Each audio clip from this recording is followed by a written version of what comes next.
of the YouTube channel Wealthy Living You, and I make videos about how to make, save, and invest money for Filipinos like you guys. So we agreed, Jury and I agreed to record this video or this presentation para naman ma-share ko sa ibang mga aspirant investors and traders within the Philippine Stock Exchange. So now that you're already aware that we're recording this presentation, I also want to take this chance to thank Jury for this invitation. I actually appreciated this because trading and investing in the stock market is one of my passion. My husband and I really loves trading and investing within the Philippine Stock Exchange, and we're also planning to venture on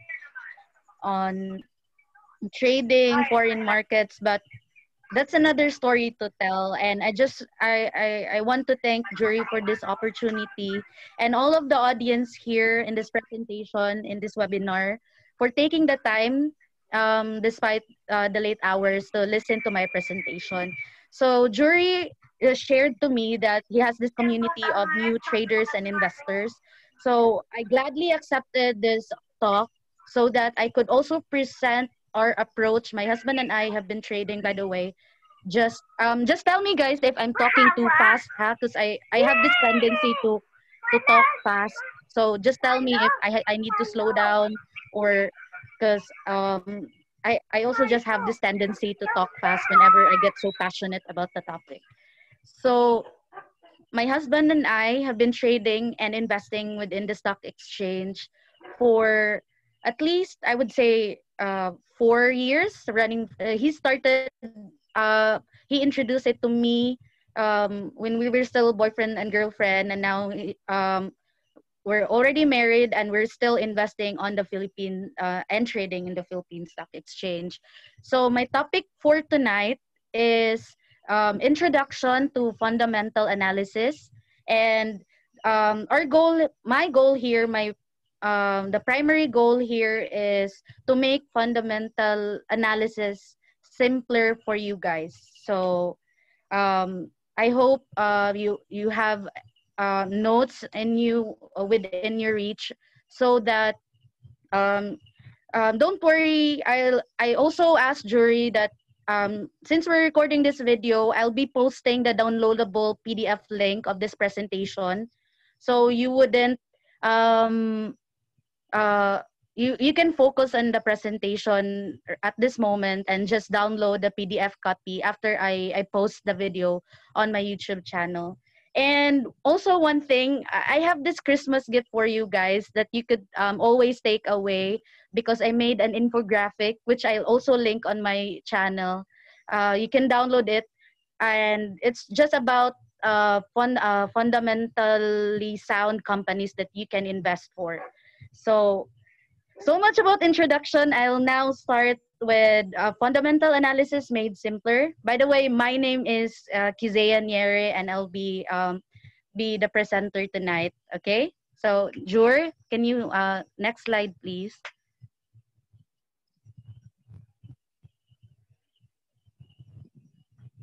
Okay. So can you guys hear me? I'll check the audio from time to time para ma-transfer naman yung information properly. Okay, ma'am. Okay, malakas. Okay, sige. Thank you. So, Usaman. Can you guys hear me? Yes. Okay, Yes, thank ma'am. you. Yes, ma'am. So today's highlight is we are going to talk about 6 major topics, and they are: first is fundamental analysis, brief introduction, importance of fundamental analysis. It's either when you trade and especially when you invest. And number 3 is the significant fundamental analysis terms, which I made simpler. Number 4 is financial statement big 3. These are the major information, highlighted information that you should know about. Red flags to watch out. This is a very, very important aspect also of your trading and investing journey, because when you finally engage, or if you're already engaging in a speculation play, you will definitely find this very helpful. Number 6, last but not the least, is the growth investors checklist.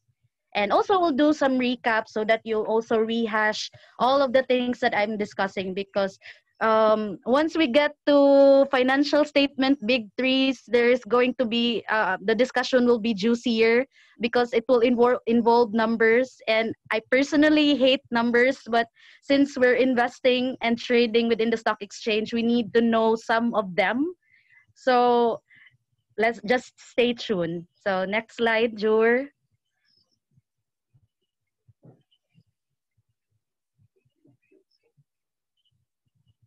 Okay.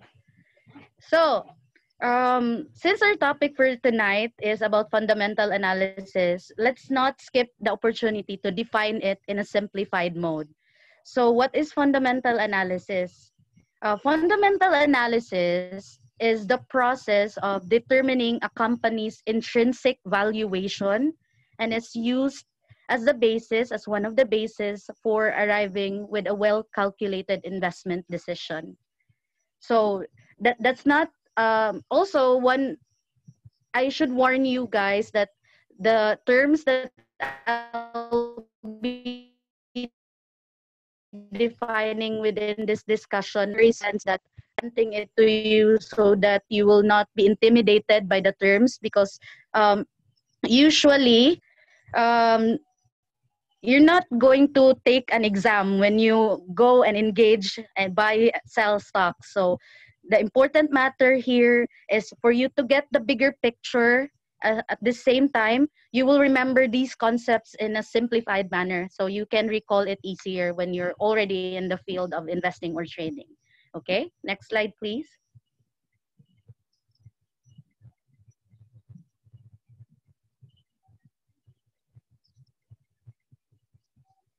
Jure, next slide, please.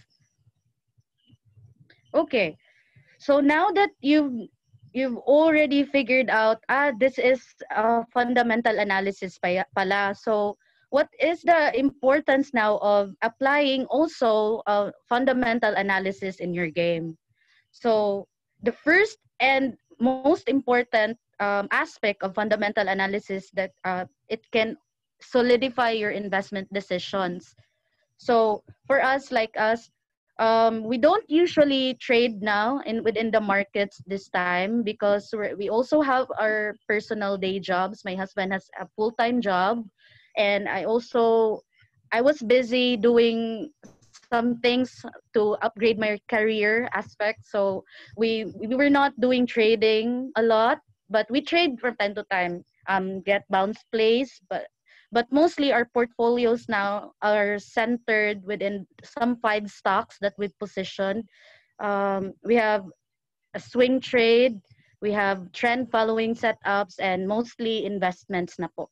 So number one most important thing that fundamental analysis can do to your game is it will solidify your investment decisions. I will expound on it later as I explain some of the complicated, not really complicated, but I would say not usual things that you encounter when you just do trading. So number two, it will also give you an objective preview of a company's future valuation. So this is very, very important when you try to invest for long. So, oh, there is a time limit. So I just wanna, okay. So let's get back. So investing for long involves, or it requires you to determine that you need to buy a particular stock in the present time low, and then if your bias materializes, you can sell it high on the future. So basically, one of the most important aspect of fundamental analysis is it will also give you a glimpse of a company's future valuation. Number three po is it will simplify your investment approach.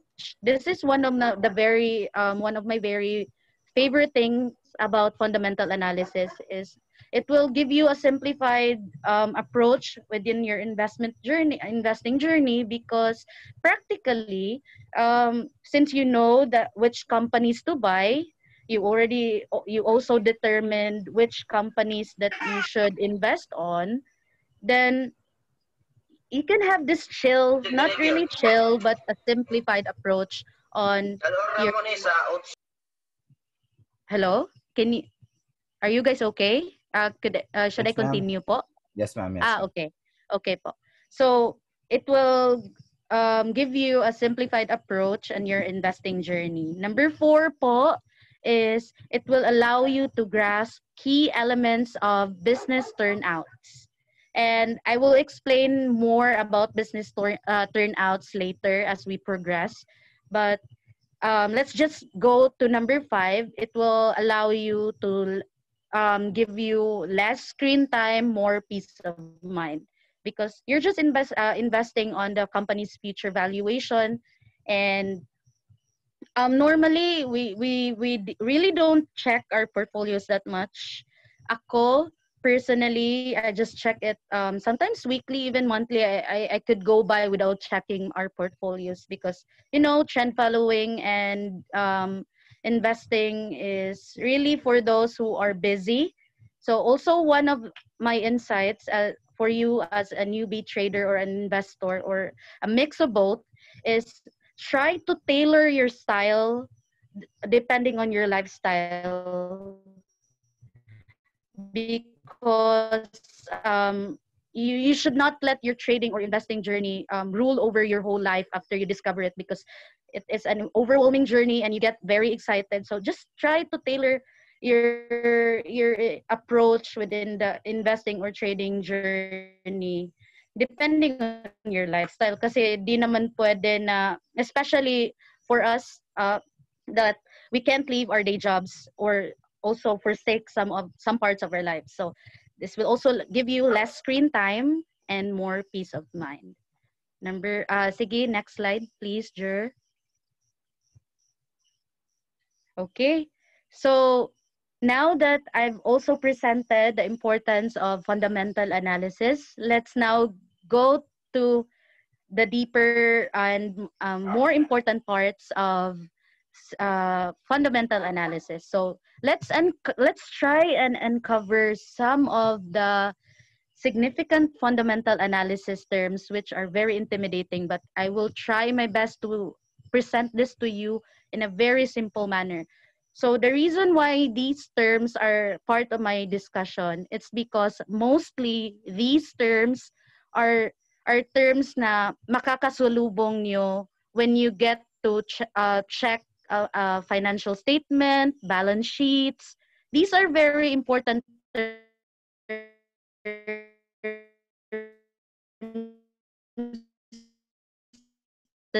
you should know. You should start. So intrinsic value is the reflection of a company's true value over time. I want to emphasize a company's true value over time, because obviously if you're investing for long, especially, you want to be able to determine a company's true valuation over time. So dito napapasok yung whether or not a company is overvalued, yung maririnig nyo about, this company is overvalued, or, this company is undervalued. So usually the sweet spot is you should look for companies that are undervalued but has at the same time catalyst. But I'm getting ahead of myself. So let's just go back to intrinsic value. I'll expound more on that. So it's a reflection of a company's true value over time. Buy low, sell high. So that's one of the most basic terms and principles that you could do when you do fundamental analysis. Now, let's get to one of the most overused terms then when you do fundamental analysis, and that is the balance sheet. I don't know if there are auditors here or finance students or anything that has that are working, or anyone who's working with any banking institutions or financial institutions, you would hear balance sheet. And my simplified way of introducing it to someone that is new in the investing or trading business is, it is a document that contains significant information that are mandated to be disclosed. So normally, it's only listed stocks in the exchange, the Philippine Stock Exchange, are allowed to sell their stocks to the public. So in exchange for that benefit, because they will have additional float for their financing and investing um, float, the government also mandates important informations should be disclosed, and the balance sheet contains these information. So that's a document that contains significant information that should be disclosed. Number 3 is the statement of income. The statement of income po is a document that reflects a company's earnings concerning a defined period.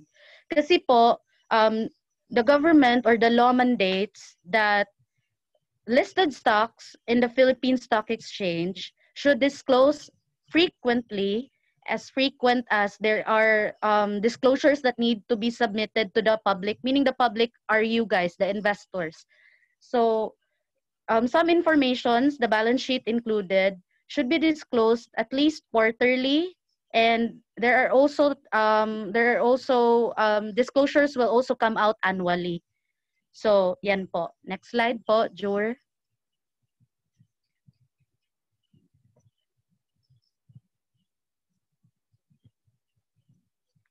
Okay, thank you. So another term is statement of cash flow. Usually, this is also called cash flow statement. Depending, basta alam nyo na, basta statement of cash flow or cash flow statement, it's the same thing. Normally, it will appear on one of those disclosures. So I don't know if Jury already shared to you. When you want this information, you can access this. The only app or website that you could we personally use is PSE Edge. It's a downloadable app, but you can also just Google it.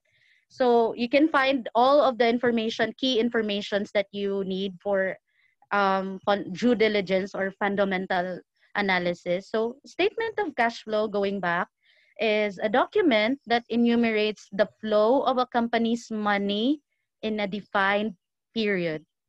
So this is very important kasi when you try to determine a growing company or a growth company or even a blue chip company, let's not talk about blue chip because blue chips are already large companies that are more centered on dividend play but anyway, so when you talk about the flow of a company's money, this is also, you will understand later on the infographic that I will share to you, that this information is very vital because ideally you want to invest to companies that has better or best cash flow within the market that it is operating. So meaning money is going in and less cash is going out. That's the ideal makeup why I included this statement of cash flow, because this information or this section of the disclosure will tell you, how is the company doing ba with regard to its cash flow, and how is the company doing by managing its business, that it keeps the company earn more income compared to its competitors. So next term is that is oftenly used is book value per share. So in legal parlance kasi, I'm trying to review for the bar, so I'm sorry if I kept bringing up some of legal jargons, but I'm trying to simplify. So it's just an old habit that I'm trying to eradicate when I try to talk to investors or trading, or when I do talks. So book value per share is defined as an assigned value per common share. So what you need to know here is that usually po, you're just buying common shares. So meaning common shares are those shares that are available to the public to purchase. So those are the shares that you see whether you're using Call Financial or any of the online brokers out there. You get to only buy and sell common shares generally po. So it's just the assigned value per share of a company po. So next is a price earning ratio. So price earning ratio naman po is the maximum value of a stock based on a company's current market and turnout. So basically what price earning ratio in street language is just the ano yun, yung result kumbaga yung result ng plus a mathematical equation combined, yung result ng ano po ba yung may kumikita ba tong company na to. So basically this information will give you a bigger picture of whether or not this company is worth your money, kasi you don't want to be investing to those companies na palugi.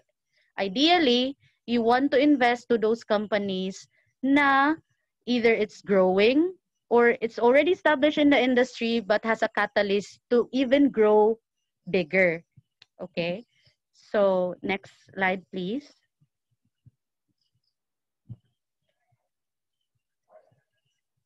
So I want to address you guys as wealthy people, because not everyone is, just a little digression, not everyone is really eager or would really take the time to learn these concepts. But again, investing or trading in the Philippine Stock Exchange is a business enterprise. This is one of the things that I always keep, I always keep repeating on my videos na it's a business enterprise. So you should know these things. And I admire you guys for taking your time. So don't worry.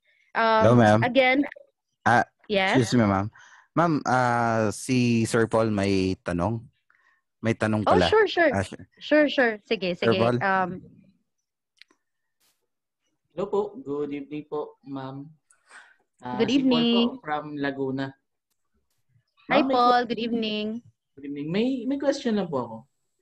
Regarding po sa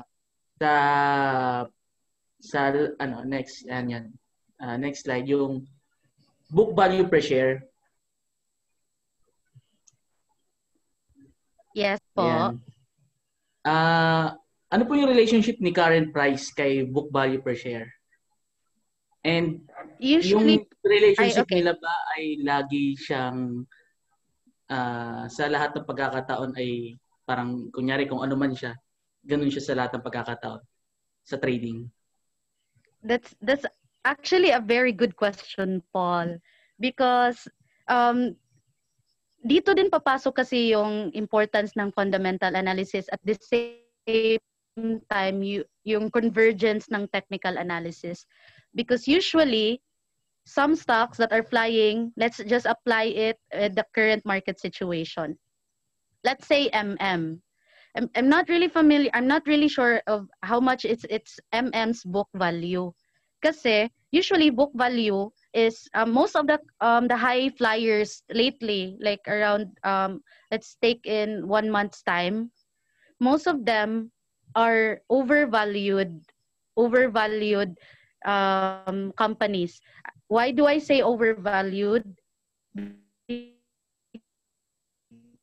Because their book value per share and stock price. I said this is a good question. It's because you asked me, does it really apply na, let's say, let's talk about MM. So, does is MM's current stock price closely related to its book value per share? If you ask me, no, it's not closely related, because I think, or maybe any stock, or let's focus on MM, because I think stock price, I haven't checked this, but it's trading higher compared to its value per share. Now, the tricky part is this what make stock market a simple but not an easy feat to do. It's because you need to know these things fundamental and apply it together with technical so that you would know, okay, so given that the book value per share is lower compared to its current stock value, should I consider trading or investing to this company irrespective of its na lower pala yung book value per share niya? So that's on when you iba-iba kasi yung ano yon, yung iba-iba kasi yung approach when you trade or invest. So for an investor's point of view, I would say that is overvalued. Pero it's not just the only metric that you would try to look at. There are also price and earning ratios. There are also catalysts that you should consider so that you can milk the current or the trend, right? Because yun yung pinaka goal natin. We can milk, we can profit and ride the trend. So did I answer your question po? Yes po. Bali kasi po kaya ko lang po siya natanong. Kasi marami kasi sa amin na parang tawag dito, bumabase sa price action. Yes, right. Kaya minsan dahil sa price action at tumitingin kami dun sa overvalue na ba siya or undervalue. Yes, right. Kaya isa din yun sa nagiging decision making ng tao or ng trader. Kung itutuloy niya ba to as katulad ni MM, katulad nga po sabi niyo si MM ay naka 80H naman siya all time high. So wala kang pagbabasihan kundi din yung mga either yung technical mo or yung fundamental na undervalue ba siya or overvalue. Yun lang. Okay. Yes po. Ma'am, gaya nung na-share ko sa'yo na mostly ang participants natin ay nag-training talaga more on price actions at saka sa chart. So kaya magandang opportunity to na ma-share yung mga means of fundamental analysis, kung ano yung mga titingnan dapat in terms of fundamental side. So ma'am, may tanong pala si Aldrin Rodriguez po. Aldrin? Sige po. Aldrin? Dikarato. Hi, ma'am. Hi po. Good evening po. Tanong ko lang po, as a beginner, ano ko pong pwede i-consider ko? Fundamental o technical?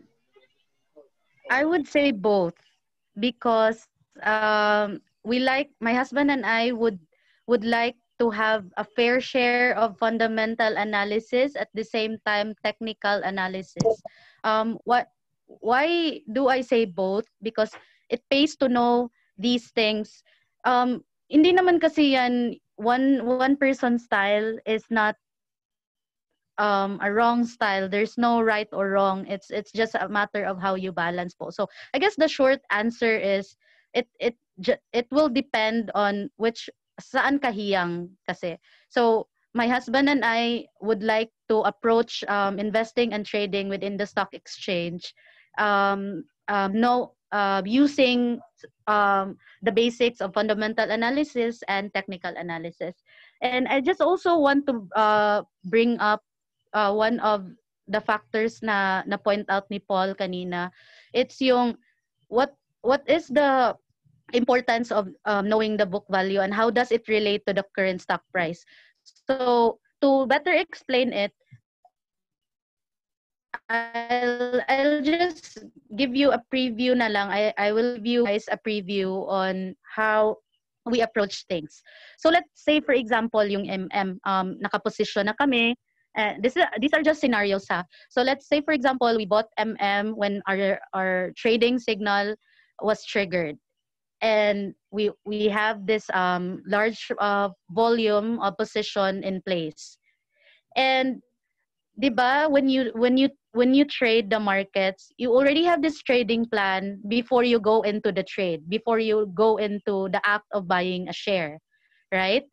So the closest application of book value per share is marirelate mo siya whether or not after hitting your TPs, your trail stops ba, whether or not you should still hold this because it makes sense, because you want to milk the trend. So yes, I guess that's how I would like to illustrate it. So book value per share, we use it that way. So whether it makes sense to hold despite despite reaching our TPs, kasi you could easily be greedy and you could also be easily overcome with fear. So I would say yeah, go back to my answer na I suggest for a newbie na do it holistically. And by holistically, knowing a fair share of fundamental analysis and trading, yeah, technical analysis. And then as you progress, that's when you decide na, mas hiyang pala ako dito sa trading, so I should just do trading or investing. Okay. Aldrin, nasagot ba? Did I answer your question po? Okay po. May isber pa akong isang tanong. Sige po. Ako, fundamental talaga yung, kunyari, as a beginner talaga ako ngayon. Kung fundamental lang gagamitin ko, dapat talaga kilalanin ko muna yung mga papasok ko na stocks. Yes.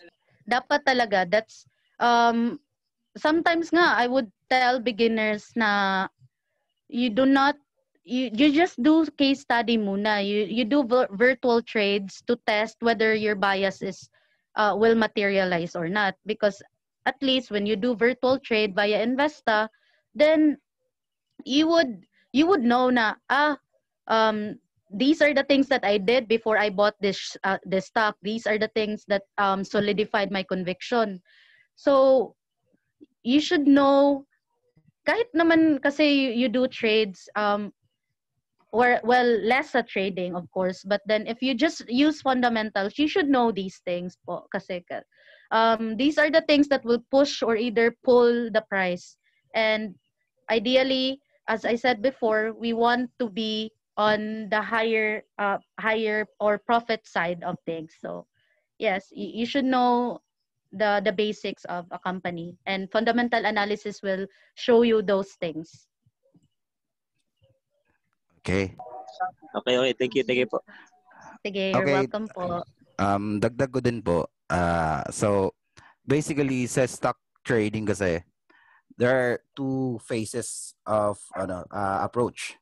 Technical and fundamental. So, kaya nga, from the start, explore mo talaga in terms of kasi nakadepende kasi yan sa the way mo i-approach ang stock, fundamentally or kung saan ka hiyang in terms of So in investment side, let's say in mas tinitake mo ang absorption ng fundamentals in terms of growth ng stock or ng company. Basically magme-maintain ka talaga ng discipline in terms of pagbabasa ng mga cash flows ng company. So as per Mark Minervini, si Mark Minervini kasi is isa sa ang approach niya kasi is more on fundamental, but by my time na ginagamitan ng technical in terms of ups and downs ng market.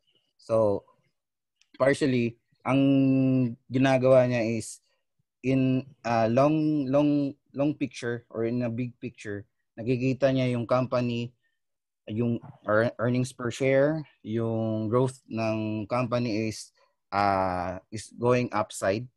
doon siya nag-take advantage in a long perspective ng isang company. So at saka in times of mga downs noon, doon siya nag-take profit. Pero may mga strategy din 'yon. Siguro mga abot yung mga susunod na session, paano natin i-maximize yung mga portfolios natin in terms of position sizing. So, yan, as part of sa technical din, basically, kailangan mo din talagang maging maalam yung mga important details in terms of fundamental. Kasi, let's say for example, dagdag ko lang Ma'am Neri, yung in terms of sa X, yung surpass. So, ito din naman ang disadvantage ng technical ka. So, ang technical kasi, nakabase lang sa mga price actions, base sa chart. Pero, kung hindi mo nakita yung fundamental aspect nito, kung hindi mo alam, tapos, kasi, go flyby ka lang sa market, sige, hayaan ko lang muna. Nangyari si Surpass is maraming utang. Pangalawa, yung absorption ng potential growth nila is nawala gawa ng si Surpass kasi is ang kalaban nila is si Surpass kasi ay more on gaming. So mobile gaming, gumagawa ng mga games na which is hindi na sila akma sa panahon ngayon kasi in terms of gaming sa mobile, mada-download mo na sa mga Google Play, which is yun ang nakapagpaano sa kanila, nakapagpawala. So in terms of fundamental, kung di mo nakita yung cash flows nila, either sa assets or sa liabilities, yung assets na pala nila is wala na pala. Kumbaga, tinutubuan na lang ng utang. So kung ikaw fundamental trader ka, nakikita mo, red flag na to sa akin. Hindi ako pwede dito kasi mangyayari nito anytime soon. Nilalaro lang to ng mga big funds like institutions at saka mga retailers na nag-i-intraday talaga. So yun lang. So idagdag ko lang doon sa paano mo i-approach ang market via technical or fundamental. So, babase ka lang doon kung saan kahiyang. Okay? Aldrin? Yes? Aldrin? For kay ma'am ha? Okay, ma'am. Ma'am, kasi tutusin po sa technical talaga ako eh. Ngayon kasi nagpasalamat kami kasi may fundamental expert na nagsasalita ngayon. Not expert. Hindi, siyempre po siyempre nagsasalita about sa fundamental. Matindi na kakalaman niyo sa fundamental.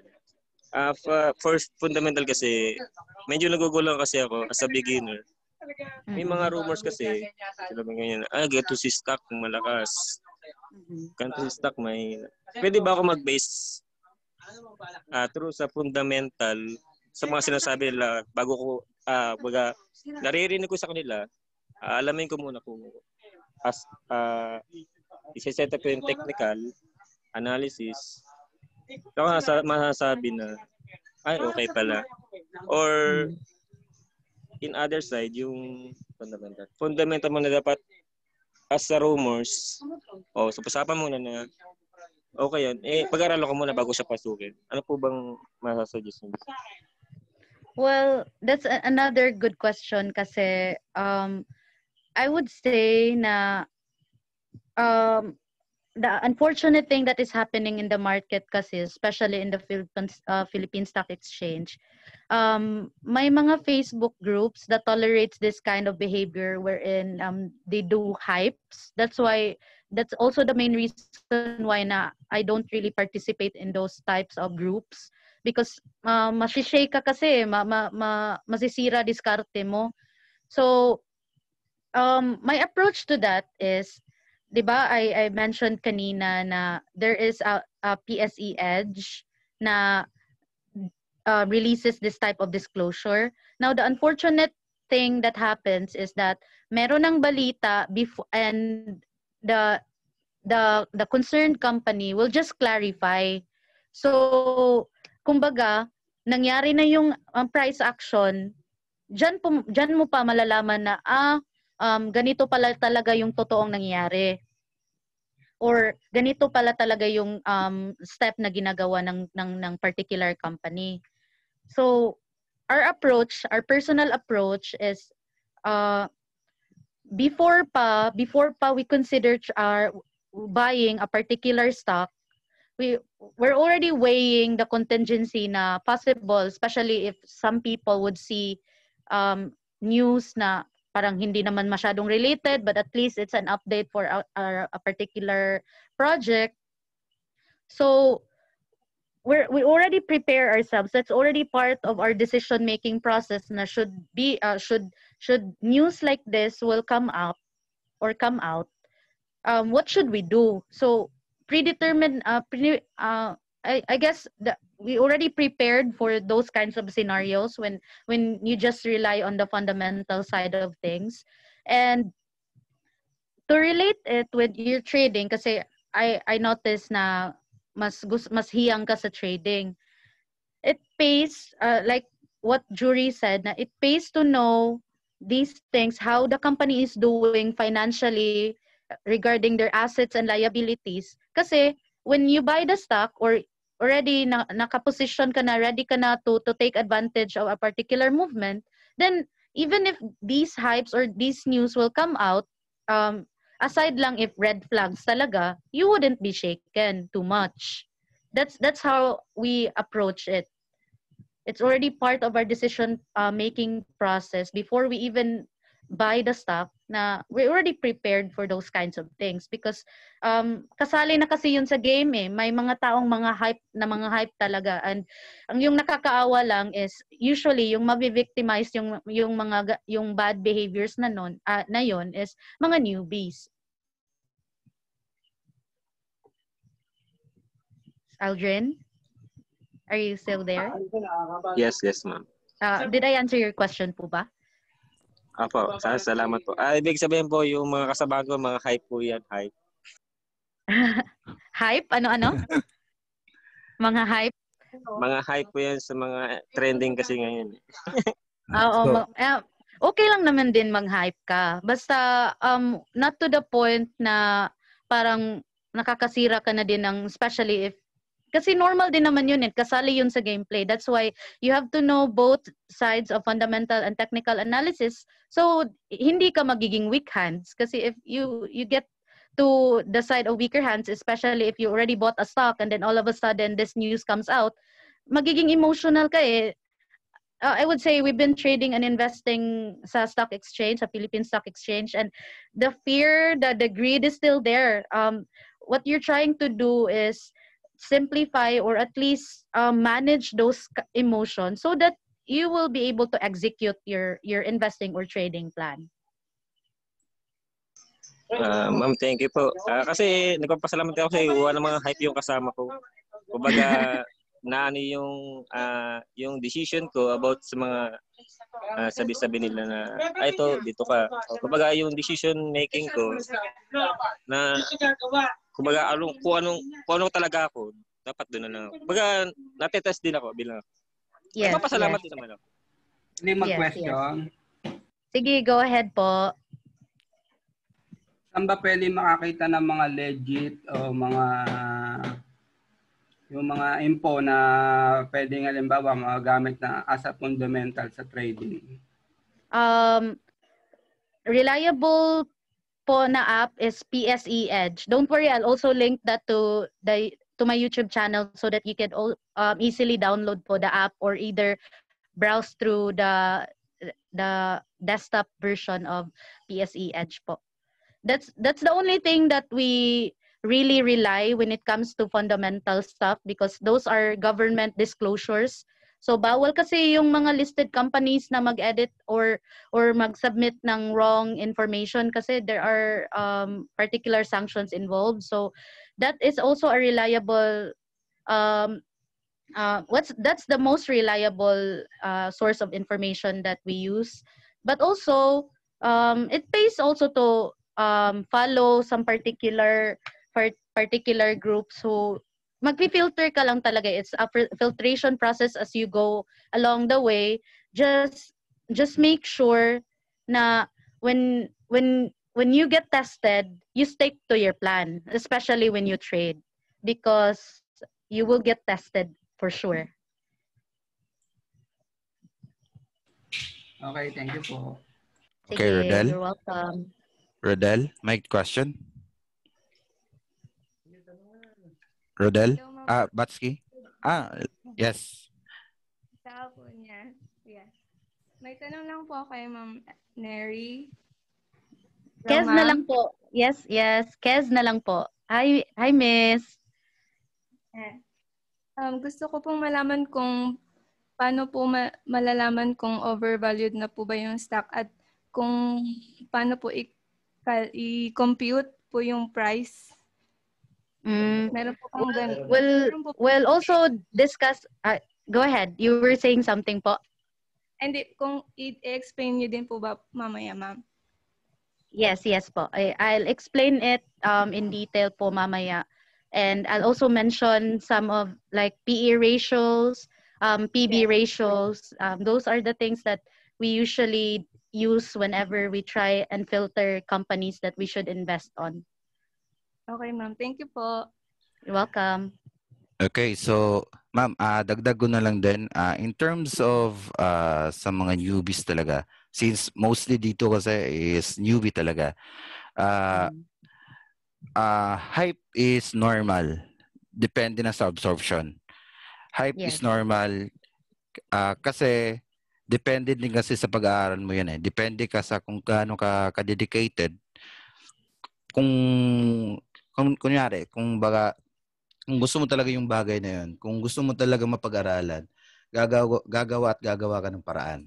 So basically, hypes is normal in terms of being newbie or being maski yung experienced trader. Meron din talagang part na ma-hype. Kasi let's say si technical trader is mostly nagte-trade via chart kasi. So minsan kasi natingin din yan sa mga explanation in terms of fundamental analysis. Tapos may mga tao din kasi nagpo-post in terms of explanation via fundamental at saka via technical. So depende, kaya yung sinabi ni Ma'am Kez na kailangan mong i-screen talaga kung sino yung ifa-follow mo. Let's say for example in Investa. Kaya usual yung mga experienced trader hindi nagbabasa sa social media sa Investa kasi naka-focus talaga sila in terms of kung ano talaga sila. So kung technical via technical, kung fundamental via fundamental. So ang pinagkaiba lang talaga nito ng technical at fundamental is si technical is more on day-to-day basis, nating sa chart at saka nagsaselect, nagsiscreening. Kaya yun ang isa sa mga aspect na advantage ng fundamental. Kasi less screening talaga. So as part ng fundamental, as yung mga quarter reports, mga annual reports ng mga companies, dun sila nakabase talaga. Nakabase sa growth or may decreasing ba or may increasing na mga factors dun. Let's say for example, yung mga earnings per share, yung book values, dun kasi sila nakabase depende sa growth ng isang stock company. So let's set for example sa ASEN. So normally base kay Nervini, nagsa-start talaga within that company ang pagiging bullish ng company na yan. So basically, doon tayo sa fundamental na tingin. Kasi yung sa chart kasi, yun na yung pinaka finished product in terms of company's actions. So as per Nervini, tinitingnan niya yung mga selective fundamental side, yung mga growth rates, yung mga earnings per shares, yung mga book values. Pag may nakita siyang increasing at saka maganda yung movement ng price action, doon siya nakabase kung saan siya pipili. Tinitingnan niya muna yung bigger picture ng company, kung nandun na ba siya sa consolidation, accumulation, or distribution, or markdowns na. So, yun. Si Nervini kasi, in terms of trading approach, tinitingnan niya talaga as a big picture bago siya mag-trade. Yun lang yung may dadagdag ko. So, base kay Kuya Mike sa tanong, yung ang pinaka legit na tinitingnan talaga natin is yung sa may application talaga tayo ng PSE Edge. Doon tayo natingin ng news. Usual, nagsa-start ng 7 a.m. yan. Nagpo-post na sila ng mga news. Let's say, for example, dividends, material informations. Yun yung mga pagbabasihan natin para makita natin kung ano yung updates ng per companies. So, Aldrin, may tanong? Bro, magandang gabi, bro. Bro, tulad sa sinabi mo kasi nakinig ako. Yung parang sinasama kasi yung as technical analysis traders daily basis. Ibig sabihin, ang fundamental from long term, tama ba? Yes, basically ganun ang pinaka goal nun. So much lesser time of screening, much chill ka lang sa pagte-trade kasi alam mo mismo kasi within that company, within those fundamental side of reports ng annual ng mga investors na nakapasok is good sila. So, yun, dun nagsi-screening ang mga fundamentalist. So, chill lang sila. Let's say for example, meron silang yung mga fundamentalists, normally nito is mga sila, kinukuha nila yung mga good opportunity, like nagda-down yung market, yung isang company na good naman, doon sila pumapasok yung mga downside ng chart. So let's say for example, nagtitrailing na siya from piso to 5, tapos since yung market naman is may cycle naman yan, tinitake advantage sila yung pagdi-deep down. So normally dun sila napasok as per investor sila. So since technical naman natin, di-discuss naman natin yung yung cycle talaga ng market eh. So yun ang ginagawa nila. So from those downs, doon sila nabili. Tapos angat na naman, mabibili na naman sila. Pero depende yan sa approach nila sa position sizing nila. At saka kailan nila bibitawan. Kasi normally, may mga, though investor sila or mga fundamentalist na trader, meron ding time na nagsa-sell off sila, nagta-trail stop sila. Kasi let's say, nangyari is pandemic. So normally, nagsa-sell off. Kasi alam nila, pagka-pandemic, nangyari to way back 2008. Nung global crisis, bagsakan ng market. So, sell off na ako. Kasi damay-damay lahat yan eh. Kahit maganda si company, maapektuhan kasi once na global crisis na, since ang company kasi, hindi lang naman sila mismo ang company ang gumagawa sa kumpanya nila, may mga partnership. So let's say, yung partner nila is bumagsak. So maapektuhan yung production or yung company growth din ng isang market na nakikita mong bullish, strong trend for a 10-year period of time or let's say 5-year period of time. Ganun lang naman. Okay, bro? Yes, bro. Bro, salamat sa paliwanag mo. Okay. In the terms of short, di ba, ang short natin is, tawag ito, daily trading. Daily trading. And the long term is fundamental. How about ako, like, gusto ko maging nasa mid-term ako. What will be considered technical or fundamental? Ma'am Kes, baka may sagot ka. For us personally, like I said before, we like to approach it holistically, meaning a combination of fundamental and technical analysis. Kasi we do swing tradings and mid investing. And if you know these things, you would know when to sell and when to buy, right? So, yan, I would recommend for newbies na know muna fundamental analysis and then apply it to each of your approaches. Kasi technical analysis will only give you the insights kasi of the day, like Jury said, na day-to-day movement.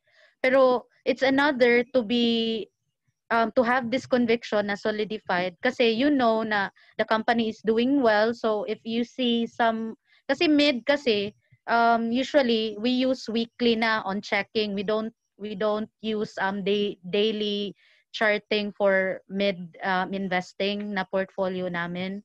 So with that, we would normally see the weekly charts of the particular stock, and then if we see bakit may bump dito, kasi I see a candle na ideally dapat wala basing on our technical analysis knowledge, but you would not be worried on that candle for instance kasi you know na kasi dito pala may pandemic palang nangyari, so dito the catalyst is intact, so yun.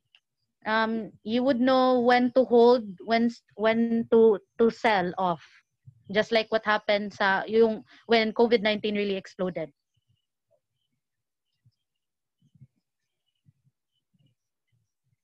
Hello?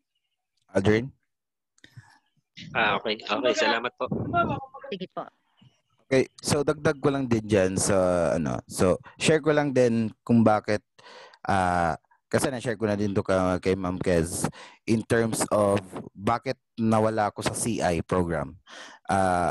Yun kasi for about 10 years of trading, nakabase talaga ako in terms of technical. So pumasok ako sa CI kasi as per Sir Jem is holistically approach in terms of stock market. So nasa fundamental base talaga. So okay naman yung approach, maganda. Pang chill talaga siya sa kasi ma-define mo talaga kung ano si company. Ano ang condition ng company within a certain period of time. Ano ang mga i-expect, ano yung mga kaya nagkakaroon ng tawag doon insiders kumbaga ganun, parang meron kang idea kung bakit nagkaganon ang chart niya or ang takbo ng market niya or ng company kasi alam mo si fundamental side. So ito naman spur naman to kung ano ka talaga sa market. So as per for about 6 years time, talagang technical. So tinesting ko lang talaga si fundamental na for about 1 year. Okay naman siya sa base sa pagte-trading. kasi marami din naman ako nalaman in terms of sa fundamental. Hindi lahat pero mostly nasa-screening ko lahat yung kung anong dapat. So, pero may part talaga na hataking ka talaga kung ano ka kung trader ka ba, kung scalper ka ba, kung intraday ka. So, may mga certain times lang doon na imbis na may mga malaking positions dapat na makukuha, which is na kasi more on ano din ako nun more on nakabase sa fundamental. May mga missed trades in terms of opportunities. So may mga opportunities na sayang. Let's say number one cited doon is yung sa dito, yung mga ganun setups na yung fundamental wise is good pero pagdating sa market realization is sell off na pala. Parang ganun. So normally yun ang nangyayari sa So maganda yung tanong ni Aldrin kasi yung tanong na yun is gusto niyang malaman, well, gano'n naman ata yung lahat yung mga trader ngayon. Gustong malaman in terms of fundamental, i-screening niya kung anong dapat i-screen doon na mga sa fundamental side. So anong mga kailangan tingnan. So as per sa fundamental na yun, kailangan mong matuto o di kaya malaman kung paano kinikwenta yon or di kaya bakit eto red flag pag may mga ganitong mga news. Kaya nga nag-usap kami ni Ma'am Kes in terms of sa fundamental na kung ano yung i-screening natin in terms i-relate natin sa technical. Kaya nagkaroon tayo ng ganitong setup kasi kung pag-uusapan natin sa fundamental talaga in holistically mahaba, sobrang haba talaga kasi baka magiging CPA na tayong lahat pag gano'n kasi magbabasa talaga tayo in terms of numbers. Kasi base sa liabilities, base sa assets, base sa current debts nila, yan babasahin mo yun fundamentally. So basically kaya grateful tayo ngayon lahat kasi nandito si Ma'am Kes. I-discuss pa niya kung ano talagang titingnan dun sa fundamental aspect side. Okay? So, questions pa? May question?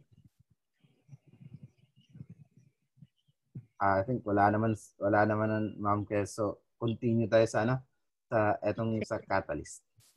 Okay po. So, in continuation po, let's now get to catalyst. So, catalysts are business ventures involving a listed company that correlates to a potential increase of market share. So, let's say, yung nangyari po sa C at dito, di ba? They bag the third, sino bang mag-aakala na they will bag the third telco deal despite na grabe talaga yung hype nung it was building up pa. So, this matters because catalyst as always, is related to how you do technical analysis because you will see here a huge amount of volumes when it comes to buying and selling activities. So it is very important then. The goal natin dito is to also filter which catalyst should you absorb. Meaning, valid catalyst lang yung dapat mong pansinin. Kasi if you try to absorb everything, you would be left confused na, I thought ganito na mangyayari, tapos all of a sudden, hindi pala mag-ooperate dahil ganito, ganyan. So, just make, also, later in this discussion, I'll also share to you some of my personal insight at the same time, some data regarding catalyst. So, define lang muna natin yan at i-uncover. So, next is market share. Market share is a company's business opportunity to earn. So, meaning, let's say for example, yung nangyari sa ABS-CBN closed down, di ba? Normally, in the Philippines, the biggest networks are ABCBN and GMA. So yung nag-close down na yung ABCBN, normally si GMA nag-expand yung market share na niya because the Filipinos are now will only have the access of let's say news or anything that mga shows from GMA programs na lang. So nag-expand yung market share niya. And how does it translate to the market price? Then normally GMA stock price went up.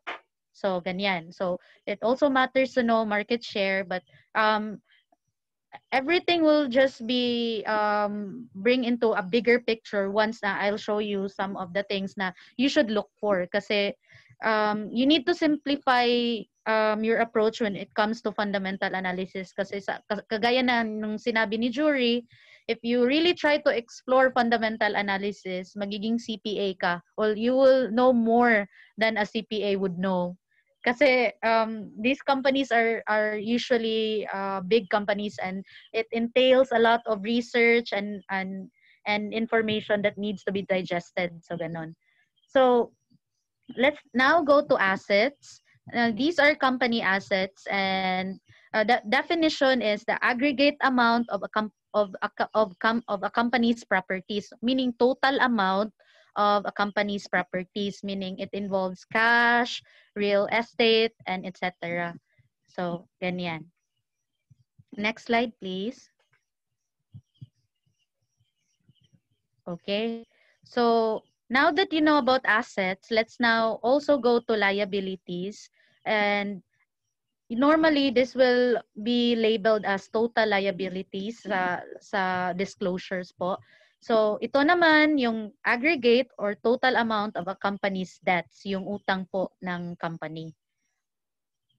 Another term that you should know is shareholders' equity. So, shareholders' equity is the difference of assets minus liabilities of how the business is worth. So, normally, these are the amount of the equity of the company, of the net worth of the company. So I'll just explain more about this as we get to the actual balance sheets or information about how cash flows and everything is explained later na lang po sa presentation. So revenue naman din is the aggregate or total business earnings of a company. So these are income, profits, and this is, don't worry kasi sa disclosures, may summary na kasi nito is, so what I want to point out this time, especially sa inyo na mga magagaling kayo na mag-trade, ito na lang yung hahanapin nyo sa particular disclosures. So you wouldn't have, find it difficult to digest then. So let's now go to earnings per share. Or EPS, ito yung common jargon nito. So it is the aggregate or the total of a company's net income, so minus na yung mga taxes nito and etc. that is accessible to each common share. So yung kinita ng each share na binili mo, for instance. Another term that is always used is the debt to equity ratio. Debt to equity ratio naman din is the ratio of debts incurred over a company's assets. So, yung pagkakautang ng isang company in comparison to ano yung mga properties na hawak pa ng company in a specific period. So, ganon. Inventory naman is the company's list of properties held in a defined period. Kasi, normally, if you're also running your own business, you have this inventory where you keep all the records of what the company has in a specific fiscal year or a quarterly basis, especially sa mga listed na company na they're required to report quarterly or annually. So it's just the list of properties that is within the company's possession in a defined period. Next slide, please.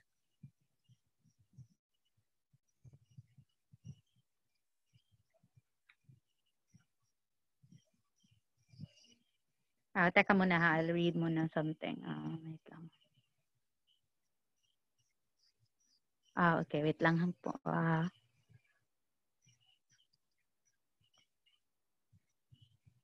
Ipalit lang. Jure? Yes, ma'am. Yes, ma'am.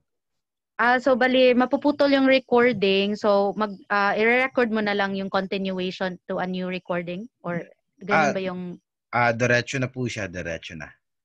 So okay na. Okay na, okay na. Okay po. Sige, sige. So let's now go to the gross profit margin. Ito naman is the difference between revenue and cost of goods sold divided by revenue. So ito lang yung difference, meaning yung what's that, ano yun sa Tagalog, yung result po ng if mag-ima-minus mo yung cost of goods sold. Don't worry kasi ratios are provided naman kasi sa disclosures. I'll show you na lang po then and which information you should look when you're presented with balance sheets. So gross margin is expressed as a percentage. So normally this is also showed. I don't think Investa shows this. They show EPS for sure, but there are also brokers who shows gross profit margins. Hanapin mo lang doon sa information kasi may data din sila eh. So just try and look for it. And anyway, if you need a detailed computation, I also create a separate video on my YouTube channel. I'm just here to present it to you so you would know what it does to your fundamental or your due diligence studies. So, yun. So, let's now go to disclosures po. Disclosures are information submitted to the government for regulatory and public information compliance. Yun po yung mga disclosures or information na sinasubmit and pinopost doon sa PSE Edge. So, just download na lang po yung PSE Edge so you would also have a glimpse of what disclosures look like. So, again, so next slide, please. Okay, so now that we've already uncovered some of the most used terms when it comes to due diligence, I also want to pay attention. I want you guys to pay attention to the financial statement big three kasi ito yung pinaka-important, if not the most important thing that you should know when you're trying to filter out which stock to buy.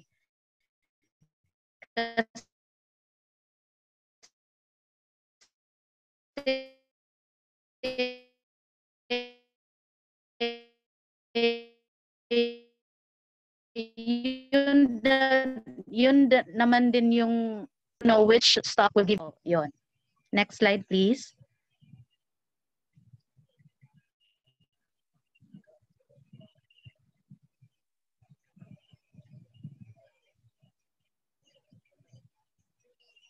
Teka lang. Okay. Okay.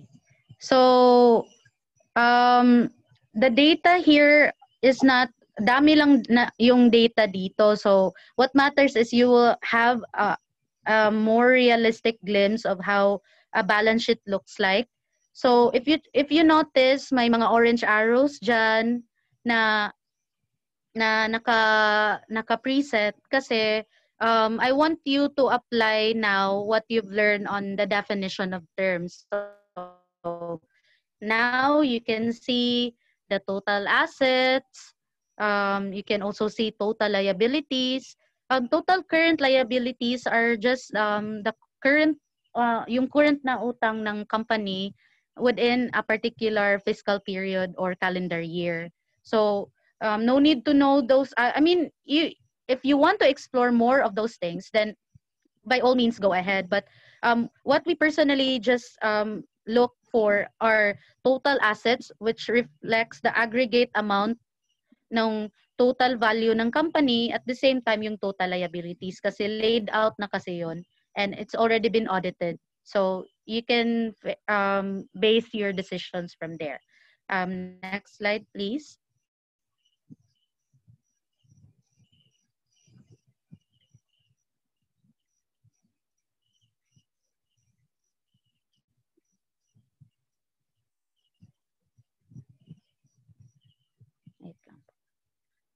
Okay, so total equity. So you can see that it is as discussed before, ito yung net worth niya, ito yung how much is the company worth at the end of the day. So this is just an example, but you can see na SM pala or Ayala Lands is worth this much. So this information will give you the total equity of a particular company. So, sige, next slide, please.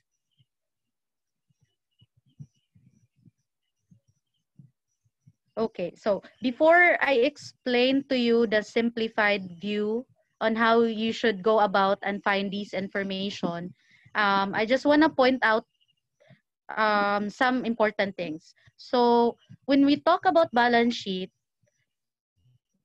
kasi it needs to be audited by a reputable auditing firm like SGB or among those things na nagdudo ng private audits that is required by the government. So if you try to see the total liabilities and shareholders equity na I put an orange arrow is the same thing that you can see when you start sa page 11 nga, Jor. So remember that figure. So 11 million ba yan? 11 or 1 million something, 0.79. So on page 11, I first showed you the reflection of the total assets. So let's just wait muna kasi may lag. See? It's the same thing. It's still 11 1 million. The data is not correct, but then yes, dyan, page 11. So you can see the same siya. So that's why it's called balance sheet. At the end of the information that is being shown, dapat same talaga yung information or the numbers. Kasi if hindi, magtaka ka na doon na why is it that it's not the same. But oftenly, this is always presented na same talaga from top to bottom when they calculate some things, because again, this has already been audited and been checked by private auditing firms. So let's now get back to slide 13, Jur.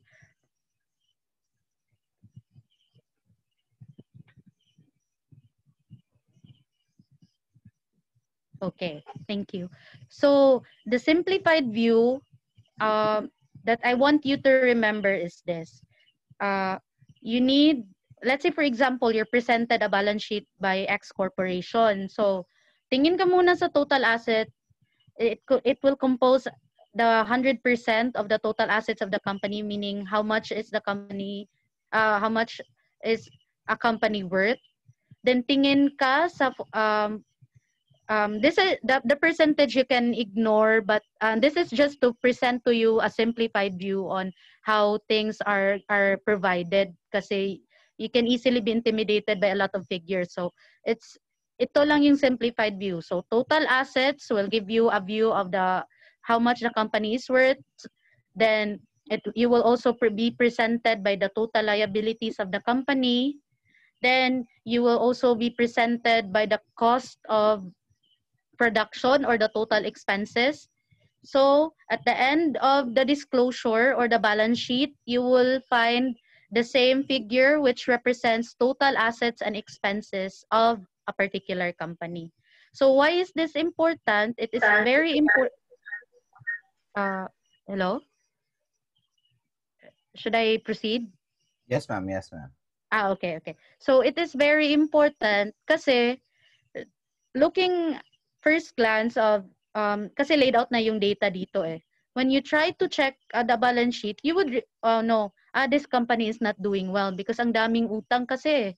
Or the expenses does not reasonably relate to the kinds of businesses that they're or investments that they're taking on. So magtaka ka na this is not a good company. Or inversely, if you would say, paliit ng paliit yung utang niya, and expenses are reduced by a couple of percentage, it matters kasi these listed companies are worth billions.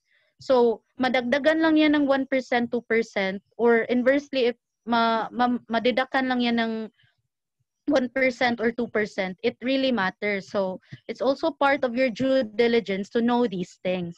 So, yun. So, just remember this, and don't worry, I'll have a PDF ready that is downloadable for you once this video gets posted po. So, next slide, please. Okay. Number 2 po is the income statement. So, this is how an income statement looks. So, it will give you a lot of things, but the main thing na we always look diretso na pag we're given an income statement is the total revenue, meaning yung kinita ng company in a particular period. So, let's say quarterly or annually. So, check immediately total revenue and then operating income. Why you need to check the two things? It's because total revenue will give you a picture of how the company is doing in its bigger picture, running through that particular fiscal period or business period. Operating income naman will give you an insight on which of those ventures or legs of businesses are earning income. So let's say, for example, let's connect it to a catalyst. Let's say, for example, a year ago, they made this bridge. They got this deal that they made this bridge. Now they're earning toll fee income. So it will make sense to look at it na, this investment pala, let's say JGS invested in tollway bridges or highways that kumikita na pala. So what does this information do moving forward, and how does this information translate to the current or possible rise of current price action? So ganon. So tingin ka immediately ng total revenue, operating income. So next slide, please. Another portion of the income statement that you should look for is the net income before taxes. Kasi this will show you how much did the company earn before it gets deducted with taxes, corporate taxes. So it is also important kasi doon mo makikita yung glimpse na, so if it weren't for taxes, this company is really earning billions. So legit talaga yung earnings niya, and this could potentially translate to the company being undervalued given na yung current stock price na does not reflect on its current value or its actual value. So another is, of course, net income. So net income is the product of the gross income minus all the deductibles that is given in a particular corporation. So dito mo na makikita yung talagang nakuha ng company at the end of all, after the deductions. So next slide, please. So ganito. So a simplified approach is you need to look for these items. So net revenue, gross profit, operating profit, income before income taxes, and then net income. Ito lang yung mga items na I put an arrow. And I just summarize it for you for easy recollection. Sige, next slide, please. Okay, now we get to the statement of cash flow. So normally, since we're checking in the money that comes in and out of a business or a corporation, you start from the net income. So you see the data, there are numbers, and you also need to check for cash from operating activities. Again, this is very important kasi you need to know whether an ongoing business venture or an ongoing business enterprise is earning income, bringing money to the company. And another item that you should take note is the cash from investing activities.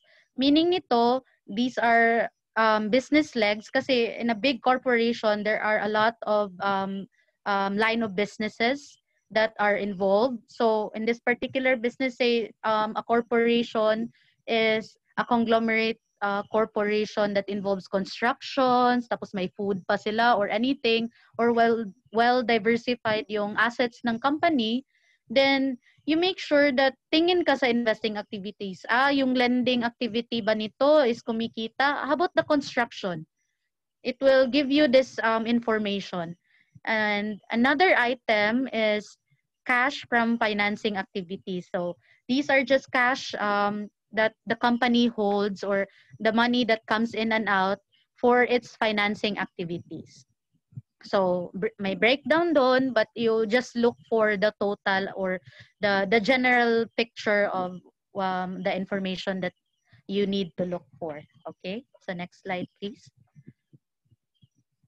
So key areas for statement of cash flows are again operating activities, investing activities, and financing activities. Okay, so this is probably one of the most important things that you guys need to remember, because red flags are what will warrant you to reconsider whether or not kasi yung red flags kasi dumadating most of the time nakabili ka na ng stock price mo, nakaposition ka na, and all of a sudden this news comes out or this disclosure comes out na you did not expect. So there are a lot of red flags that you need to watch out for, and these are just the major things that you need to look for when you do your due diligence or you do recalibration. Kumbaga recalibrate ka ng position sizing mo, whether or not reduce ka ba or liquidate mo lahat ng shares mo. So I would recommend na you need to abandon ship if these always occur. Wag naman diretso ka na benta mo na lahat all because there are different scenarios that warrants different reaction. But then if these are just minor red flags that occur from time to time, all because again, let's say for example there was a pandemic that happened this year, and then it will reflect the information next year when the disclosures come out, then of course you should consider that as well. But if these things will always occur, abandon ship ka na dun kasi this does not translate to a well-managed business or an earning business. And again, ideally you want to be investing in growing companies. Okay, so and the items are decreasing EPS. So what does it mean? So decreasing EPS is decreasing or declining earnings per share. Normally, we use kasi Investa to a lot of our charting sessions. We don't usually use our call charting tool. And Investa also has this immediate tool that is linked to the volume, I guess, na once a disclosure comes out, especially yung EPS niya, Investa will also display that information. So it's readily available to you. That's why when the disclosure comes out and it involves an EPS disclosure, normally you can see movement kasi whether it will go up or go down. It's because some EPS. And the reason for that is kami na mga investors or mga swing traders or you're a mid-term investor, that's when we do recalibration. So the bigger funds that invested when it was still below its current value, then that's when we do current recalibration. So you would understand na on sometimes it does not really make sense. Sometimes gani na you do technical analysis and then all of a sudden you say, oh, what happened? all of a sudden there was a huge volume of dump that happened within the intraday section. So you don't know na the EPS pala came out and the company reported na it's incurring losses. So that's why na yung mga investors like us, that's the time na we do recalibration. Okay. So another very important item is consistent decrease of revenue. So again, this is interrelated sa decreasing or declining EPS kasi when the company incurs losses instead of revenue, it will correlate to the decline of EPS, so earnings per share. So meaning the company, it's either losing its market share or losing or it's mismanaged. Marami kasing reasons why there is a consistent decrease of revenue, and most common factors that cause these kinds of scenarios is either there is a large distrust of the investor community regarding that that company. Let's say yung kagaya ng sinabi ng ni jury na yung X na parang na hindi na nagme-make sense yung business model nila because online gaming is now downloadable through apps, then normally kahit kami din, we would steer clear from, or even considering X, we would normally look for tech companies that make sense and will make sense, and look for the next Zoom companies na would bring us or would yield us profit. So this next item is mostly the most undervalued red flag that you should consider, most probably because this involves legal and governmental administrative sanctions. But as a future legal practitioner, I would advise na if you would see multiple violation or penalties due to non-compliance of obligation, either from private persons, meaning ito yung mga kakontrata nila when they do business ventures or business partnerships, or the government. Let's say for example, si X ganito, or any stock hindi nag-disclose properly or dinuktor yung ang mga disclosure na dapat nilang i-disclose. So when you see those things, jump ship ka na immediately kasi that always means that the company is not well managed. And as an investor, you want to be investing with companies na well managed, reliable yung management. At the same time, they have this consistent and stable business model na would potentially give them higher percentage of profits and growth in the future. So, yun. These are just items na this does not reflect every red flags that you should watch out for. But then this is the most I want to highlight this because this is one of the things that we personally use. So, yan. So, next slide, please.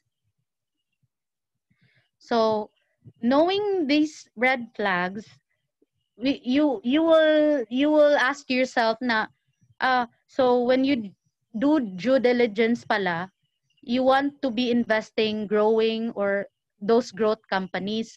So what does it take to know if whether the company is worth your money? Because at the end of the day, the company has to deserve your money because that's your hard-earned money kasi. So you need to have this mental checklist in place, and your approach to this is, again, having this holistic view, which is you need to master the basics of fundamental analysis, especially mga newbies. And second is, I want to highlight is master the basics of technical analysis. Kasi personally kami, we don't use a lot of complicated metrics with regard to technical analysis. All you need, especially if your approach is both fundamental and technical analysis, is a repetitive and mastery of the basics of both fundamental analysis and technical analysis. Number 3 is, of course, when your biases are already in place, kasado na yung amount of position that you want to invest, or because you've already studied a particular company, then that's the time that you decide your position sizing, your strategy, and of course, remember to always execute what you have planned for before you even bought the stock. So it will now involve strategy and execution. So that's the growth investors checklist. Next slide, please. Okay. So again, we're now nearing the end part of our discussion. So before we get to my gift, I want to do a little bit, a short recap so that you will have a refreshment of what I introduced to you, and also have a basic recollection on those new things, because research says that when you try to introduce new information, especially to those greenhorns, dapat you do recap so that they will have a take home on the bulk of information that you presented. Because in research, it's the maximum attention span of a person is 7%. So I want to bring back those information, the major things that I want you to remember after we end this discussion. So number one, very important, is I introduced to you the fundamental analysis, and hopefully as we near the end of this discussion, I made it simpler for you, and that entails due diligence is a must. And number two is the importance of fundamental analysis, over which it will allow you to solidify your investment or trading conviction. Number three is that we explored the significant fundamental terms, and also fundamental analysis jargons that we have uncovered over the discussion. Number four is the financial big three, which involves the balance sheet, the statement of income, statement of cash flows. Number five is the red flags to watch out for, and the enumeration is readily download a part of the PDF copy that I'm going to share to you on my YouTube channel. And the recommendation that if those red flags to watch out for always subsist or appear, then abandon ship na. And the growth investors checklist, which involves a guide for investing long. So next slide, please. This is the infographic that I promised. This will also be readily available to you on my YouTube channel. Just I'll download it after this video gets posted, so that you also have a reference that you can come back to just in case may nalimutan kayo. And this will give you an immediate reference whether the company is fundamentally sound. Meaning that number one, may nagtanong kasi kanina about PB ratio.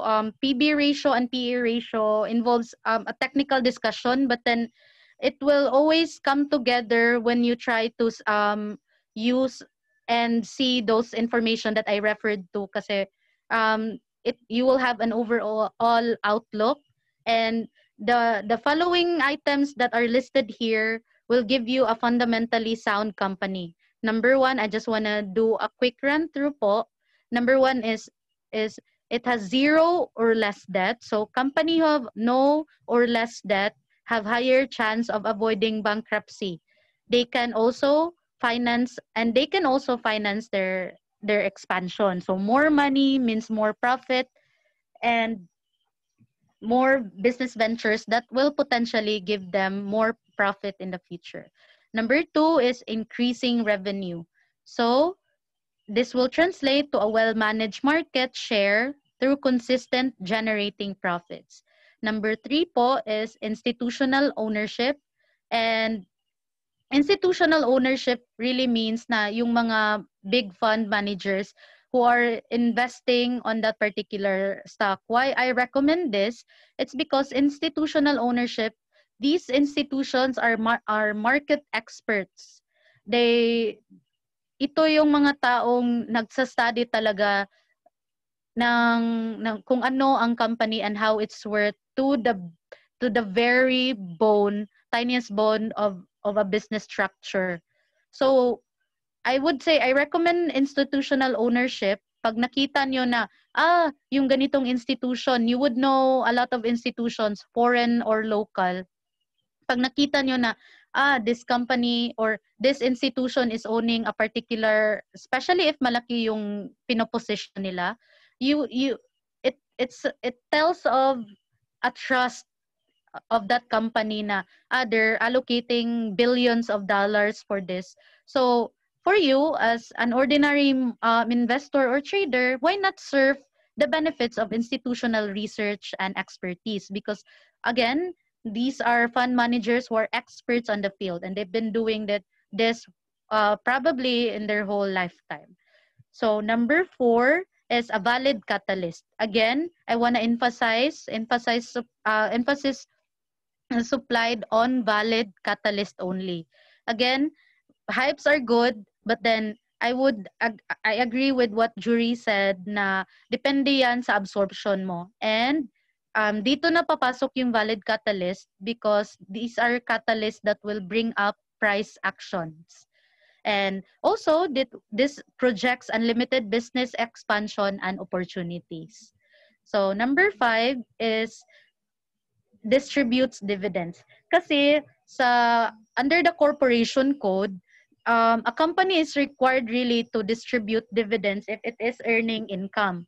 So a profitable business has no reason not to declare and distribute dividends if it's earning, unless if they have this defined business venture that they want to expand. But then again, that's a tax-related issue. So for you as an ordinary investor or a trader, then all you have to remember is once the company distributes, but not all I just want to put a caveat in there and or a disclaimer na not all companies who distributes dividends can na maka-translate siya with a higher price action. That's when technical analysis comes in. Number 6, last but not the least, is increase price earning ratio. So dito na papasok yung EPS, yung PB ratio. Don't worry, I'll also make a separate video on an easier reference on how you should go about to in determining yung PE ratio at PB ratio. But I would just like to leave it na at here na basta if you're trying to look at PE ratio or EPS, then normally what we do is if increasing yung EPS, so take na yon sa another checklist na the company is earning. And then PB ratio, if it's less than 0, no, not less than 0. If it's less than 1, that's the ideal company. That means if less than 1, undervalued yon. So you wanna be looking for those companies na less than 1 yung PB ratio, and if it's more than 1, meaning 1 to 4 or any 1 to 10, those are companies na overvalued. So steer clear or at least minimize your positions on those things if you're investing or you're in for the long term. Okay, so next slide, please, Jur. Thank you all so much for giving me the privilege and opportunity to discuss this very important and passion of ours in our family. And I hope you gain a lot of insights then po sa discussion. And I'll now entertain some questions if you have questions so that we can give the floor back to Jury na. Guys, do you have any questions regarding sa fundamental?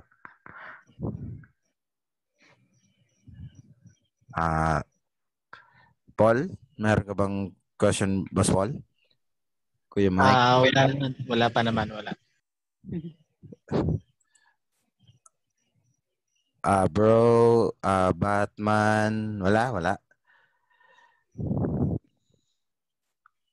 Okay, anyways, yun na yung discussion ni Miss KR Neri from Cebu. Ma'am, salamat sa sharing about sa fundamental analysis on behalf sa Mundi Traders group na small group pero tawag dito nag-gain ng information through technical and fundamental. Guys, subscribe natin si Ma'am Kes through her YouTube channel, Wealthy Living. Ano to, ma'am? Wealthy Living You. So subscribe na lang po para sa masundan nyo yung yung mga discussions na. So basically nakikita ko sa YouTube channel ni ma'am is more on financial literacy. So magandang to kasi sa infographics at saka yung mga discussions na doon ay more on financial financial strategy, financial motivations. So yun. So kung may mga questions, pwede nyo na namang i-raise sa akin tapos isend ko kay Ma'am Cash. At saka kung may mga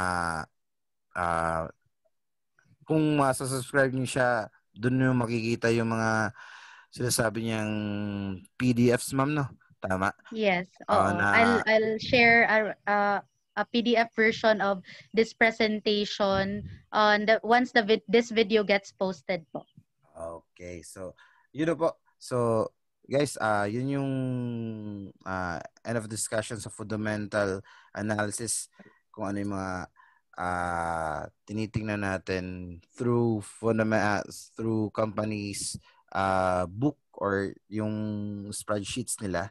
So, yun. So, yung mga basic information about EPS, sa mga PV ratio, yung mga red flags na tinitingnan natin kung bakit bumabagsak ang stock price o di kaya may mga abnormalities na tawag dito yung mga price drop na dapat natin i-consider din through fundamental.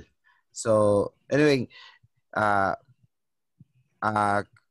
diretso tayo sa kung makakaatan ka pa sa charting. Okay pa ba sa inyo, guys? Yes, ma'am. Jur, can I request na i-stop na lang yung recording para di mag-mix up yung information para madali na lang din sa audience. Thank you.